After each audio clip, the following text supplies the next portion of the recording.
Bismillahirrahmanirrahim. Assalamualaikum warahmatullahi wabarakatuh dan salam sejahtera. Bak kata pepatah, tak kenal maka tak cinta. Jadi izinkan saya memperkenalkan diri.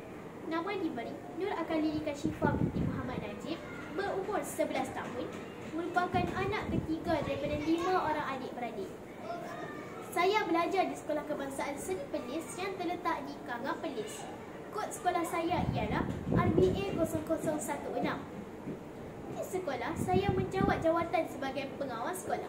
Saya merasa amat teruja untuk kongsikan mengenai sebuah buku novel yang telah saya baca, iaitu novel yang berjudul Perahu Timur Ayah. Di dalam novel ini terdapat banyak isi yang menarik. Jadi, ayo kita dengarkan. Buku ini adalah hasil karya oleh seorang penulis wanita yang bernama Aisyah. Ia dicetak pada tahun 2012 dan diterbitkan oleh Blue Tea Publication sendirian Berhad. Buku menarik ini mempunyai 91 halaman bercetak dan 8 bab yang mengisahkan tentang kesungguhan dan kegigihan seorang pelajar yang bernama Hasni menempuhi berbagai liku kehidupan untuk menjadi seorang yang berjaya. Buku ini mencuit minat saya untuk membacanya tatkala melihat kulit bukunya yang keras dan penataan warna yang feminin serta reka grafik yang kreatif. Apa yang menariknya lagi ialah di dalam buku ini juga diselipkan potongan ayat Al-Quran untuk panduan para pembacanya. Ia berharga RM8.09 untuk di Semenanjung dan RM9.09 untuk di Sabah dan Sarawak.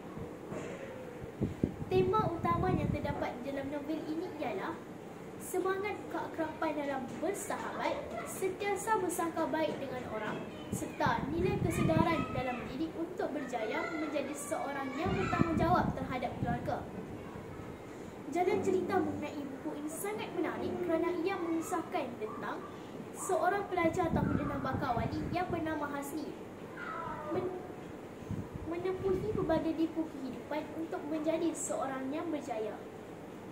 Hasni merupakan anak kedua daripada 3 orang adik-beradik. Ayahnya pula merupakan seorang nelayan.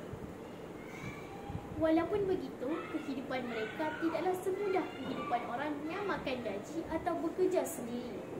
Ibarat kais pagi, makan pagi, kais petang, makan petang. Manakala ibunya pula Mak Indah merupakan seorang suri rumah.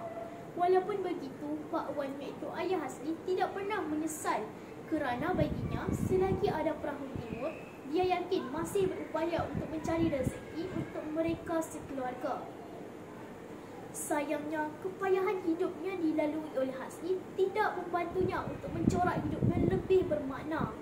Sikapnya yang pemalas, sombong dan tidak ada kemahuan untuk berjaya membezakannya dengan kakak dan adiknya. Di sekolah, dia sentiasa mendapat markah dan nombor tercorot di dalam kelas, malah sentiasa dimarahi oleh cikgu. Dengan sikap pemalasnya itu, rakan-rakan sekelas pun kurang gemar untuk berkawan dengannya kerana sikapnya yang sombong dan suka bersendirian. Nak tahu tak kawan-kawan, titik permulaan perubahan Hasni bermula apabila enjin perahu timur ayahnya hilang. Tanpa diduga, Hasni pergi berjumpa dengan Sidang Said tanpa pengetahuan ayahnya. Tetapi permintaan Hasni ditolak oleh Sidang Said. Enjin perahu timur ayahnya tetap perlu diganti. Kata-kata sindiran Sidang Said telah menyedarkannya dan mengubah sikap dan perangai Hasni untuk menjadi seorang yang berjaya dan mengubah corak kehidupan keluarga. Mulalah episod kehidupan Hasni. Cabaran Sidang Said disahutnya untuk digelar sebagai biasiswa yang ditawarkan oleh jawatan kuasa kampung kepada budak miskin yang berjaya di sekolah itu. Dia mula belajar dengan tekun dan mula bergaul dengan rakan-rakannya di sekolah. Alhamdulillah, keputusan ujian Hasni mendapatkan banyak peningkatan. Dia tidak lagi mendapat markah dan nombor tercorot di dalam kelas. Hasni tersenyum gembira. Hasni berjanji dengan ibu dan ayahnya untuk belajar bersungguh-sungguh berbekalkan ilmu dan pengetahuan. Ini baru langkah pertamanya. Perahu Timur Ayah telah membantu Hasni untuk menjadi anak yang membanggakan keluarga. Pengajaran yang saya perolehi daripada buku ini ialah sikap hasbi daripada seorang remaja yang pada mulanya seorang pemalas dan sombong, tidak ada kemahuan untuk berjaya, namun sedar kesilapan dirinya untuk berjaya dan mengubah corak kehidupan keluarga. Cuma terdapat sedikit kekurangan di dalam buku ini, iaitu aksara tidak pelbagai dan hanya berwarna hitam sahaja. Seharusnya ia perlu pelbagaikan aksara dan berwarna-warni untuk lebih menarik minat pelajar untuk seronok membacanya. Akhir sekali ingin saya katakan bahawa buku ini menarik dari segi jalan ceritanya yang mudah difahami. Sekian, terima kasih.